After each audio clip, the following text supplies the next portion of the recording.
ಕೆಆರ್ಎಸ್ನಿಂದ ಹೆಚ್ಚಿನ ಪ್ರಮಾಣದ ನೀರನ್ನು ಹೊರಗಡೆ ಬಿಟ್ಟಿರ್ತಕ್ಕಂಥ ಹಿನ್ನೆಲೆಯಲ್ಲಿ ಕಾವೇರಿ ನದಿಯಲ್ಲಿ ಪ್ರವಾಹ ಉಂಟಾಗಿದೆ.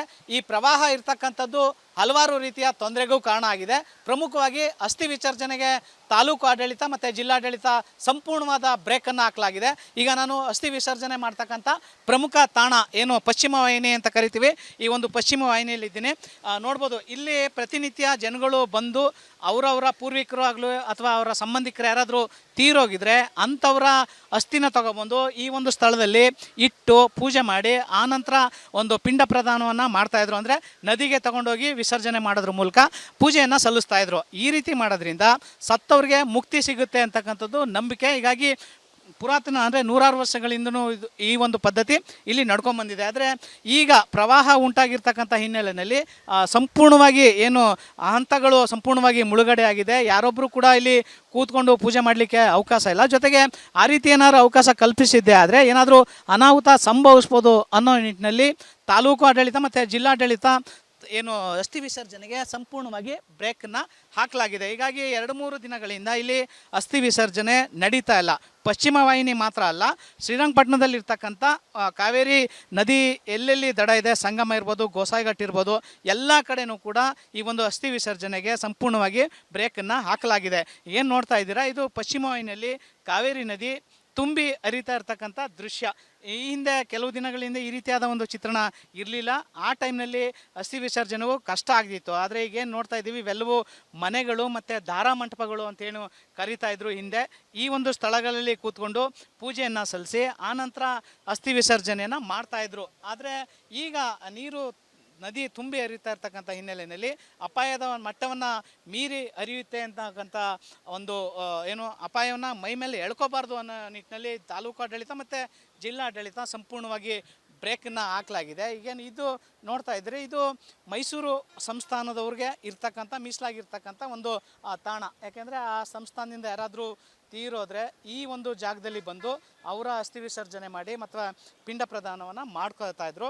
ಈಗಲೂ ಕೂಡ ಆ ಕಡೆಯಿಂದ ಆ ಥರದ್ದು ಏನಾದರೂ ಇದ್ದರೆ ಅವ್ರು ಬಂದು ಇಲ್ಲಿ ಒಂದು ಧಾರ್ಮಿಕ ಕೈಂಕರ್ಯವನ್ನು ಈ ಸ್ಥಳದಲ್ಲಿ ನೆರವೇರಿಸ್ತಾರೆ.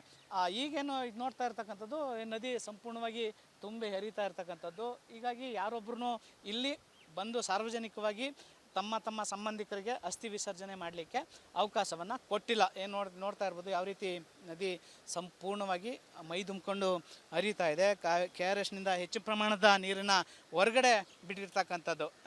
ಇದೆಲ್ಲವನ್ನು ಗಮನಿಸಿದಾಗ ತಾಲೂಕು ಆಡಳಿತ ಮತ್ತು ಜಿಲ್ಲಾಡಳಿತ ಏನು ಈಗಾಗಲೇ ಎಚ್ಚರಿಕೆಯನ್ನು ಕೊಟ್ಟಿದೆ. ಹೀಗಾಗಿ ಯಾರೊಬ್ಬರು ಬರ್ತಕ್ಕಂಥವ್ರು ಕಡಿಮೆ ಆಗಿದ್ದಾರೆ, ಆದರೆ ಬಂದವರು ಕೂಡ ನಿರಾಶೆಯಿಂದ ವಾಪಸ್ಸು ಹೋಗ್ತಾ ಇದ್ದಾರೆ. ಏನು ನೋಡ್ತಾ ಇದ್ದೀರಾ, ಇದು ಬ್ರಿಡ್ಜ್ಗೆ ಪಶ್ಚಿಮ ವಾಹಿನಿಗೆ ಬ್ರಿಡ್ಜ್ ಏನು ಕಟ್ಟಿದ್ದಾರೆ, ಅಲ್ಲಿಗೆ ಅಡ್ಡಲಾಗಿ ನಿರ್ಮಾಣ ಮಾಡಿರ್ತಕ್ಕಂಥ ಒಂದು ತಡೆಗೋಡೆ. ತಾತ್ಕಾಲಿಕವಾಗಿ ಯಾರೊಬ್ಬರು ಬರಬಾರ್ದು ಅನ್ನೋ ನಿಟ್ಟಿನಲ್ಲಿ ಕಬ್ಬಿಣಗಳನ್ನ ಬಳಸಿ ತಡೆಗೋಡೆಯನ್ನು ನಿರ್ಮಾಣ ಮಾಡಿರ್ತಕ್ಕಂಥದ್ದು.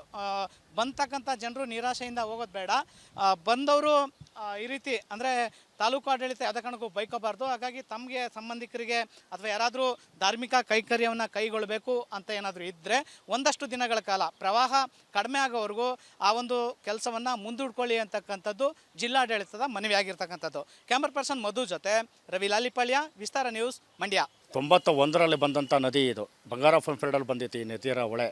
ಆ ಹೊಳೆ ಆ ಥರ ಬಂದ ಮೇಲೆ ಏನಾಗಿತ್ತು ಅಂದರೆ ಈ ಸಲ ಬಂದಿಲ್ಲ. ಈ ಸಲ ಇದು ಒಳಗಡೆ ಯಾರೂ ಸಹ ಒಳಗಡೆ ಪ್ರವೇಶ ಮಾಡಬಾರ್ದು, ಯಾರೂ ಪೂಜೆ ಪುನಸ್ಕಾರಗಳು ಮಾಡಬಾರ್ದು ಅಂತ ಇಲ್ಲಿ ನಿರ್ಬಂಧನ ಹಾಕಿ ವ್ಯವಸ್ಥೆ ಮಾಡಿ ಹೋಗಿದ್ದಾರೆ. ಪ್ರತಿಯೊಬ್ಬರು ಇದವರು ಪುರೋಹಿತರುಗಳಿಗೆಲ್ಲ ಒಂದೊಂದು ನೋಟಿಸು ಸಹ ಕೊಟ್ಟಿದ್ದಾರೆ. ಆದ್ದರಿಂದ ನಾವು ಯಾರೂ ಸಹ ಇಲ್ಲಿ ಏನೂ ಮಾಡೋಕ್ಕೆ ಸಾಧ್ಯ ಇಲ್ಲ, ಮಾಡೋಕ್ಕೂ ಆಗಲ್ಲ. ಆದ್ದರಿಂದ ದಯವಿಟ್ಟು ಎಲ್ಲರೂ ಹೋಗಿ ಅಂತ ಎಲ್ಲರೂ ವಾಪಸ್ ಕಳಿಸ್ತಾ ಇದ್ದೀವಿ. ಯಾವುದೇ ಕಳ ಸರ್ ಇವತ್ತು 3 ದಿವಸದಿಂದ ಜಾಸ್ತಿ ಆಗ್ಬಿಟ್ಟಿದೆ ನೀರು. ಇವತ್ತು ಸಿಕ್ಕಾಪಟ್ಟೆ ನೀರಾಗಿದೆ. ನೆನ್ನೆಯಿಂದ ಜಾಸ್ತಿ ಆದ್ದರಿಂದ ಇವತ್ತು ಏನೇ ಮಾಡೋಕ್ಕೂ ಸಾಧ್ಯತೆ ಆಯ್ತಾ ಇಲ್ಲ ಸರ್. ಇದು ಸರ್ ಇವತ್ತು 3-4 ದಿವಸದಿಂದ ಇದು ನಿರ್ಬಂಧ ಸರ್ ಆಗಿದ್ದಾರೆ.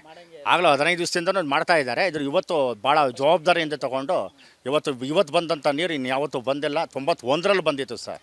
ಆ 91 ಬಂಗಾರಪ್ಪನ ಫೀಲ್ಡಲ್ಲಿ ಬಂದಿದ್ದಂಥ ನೀರು ಈಗ ಬಂದು ಇಷ್ಟು ಕಾಡಿಸ್ತಾ ಇದೆ.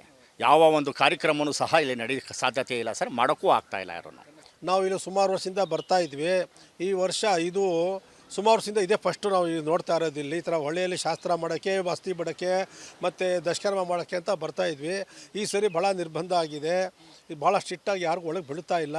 ಯಾವ ಬ್ರಾಹ್ಮಣರು ಮುಂದೆ ಬರ್ತಾ ಇಲ್ಲ. ಅದರಿಂದ ನಾವು ಮತ್ತೆ ವಾಪಸ್ಸು ಬೆಂಗಳೂರು ಅರ್ಧ ದಾರಿಯಲ್ಲಿ ಬೇರೆ ಕಡೆ ಮಾಡೋಣ ಅಂತ ವಾಪಸ್ ಹೋಗ್ತಾ ಇದ್ದೀವಿ. ಇಲ್ಲ ನಾವು ದಶಕರ್ಮಕ್ಕೆ ಅಸ್ಥಿ ಹೋದ ವಾರ ಬಂದಿದ್ವಿ, ಅವಾಗ ಈ ಥರ ಮಳೆ ಇರಲಿಲ್ಲ, ಅಸ್ಥಿ ಬಿಟ್ವಿ, ಆಯಿತು, ಆಯಿತು. ಮತ್ತು ಈ ಸರಿ ನಾವು ದಶಕರ್ಮಕ್ಕೆ ಬಂದಿದ್ದೀವಿ. ಯಾವ ಶಾಸ್ತ್ರಿಗಳು ಮುಂದೆ ಬರ್ತಾ ಇಲ್ಲ, ನಾವು ಬರಲ್ಲ ಅಂತ ವಾಪಸ್ ಹೋಗ್ತಾ ಇದ್ದಾರೆ. ಅದರಿಂದ ನಾವೇ ಸ್ವತಃ ಬೇರೆ ಕಡೆ ಪೂಜೆ ಮಾಡ್ಕೊಂಡು ಹೋಗ್ತಾ ಬೇರೆ ಕಡೆ ಎಲ್ಲೋ ಬಿಟ್ಟು ಹೋಗೋಕ್ಕೆ ನಾವು ಹೋಗ್ತಾ ಇದ್ದೀವಿ. ಒಬ್ಬರು ಇಲ್ಲಿ ಮುಂದಕ್ಕೆ ಬರ್ತಾ ಇಲ್ಲ, ಎಲ್ಲ ಒಗ್ಗಟ್ಟಿದೆ.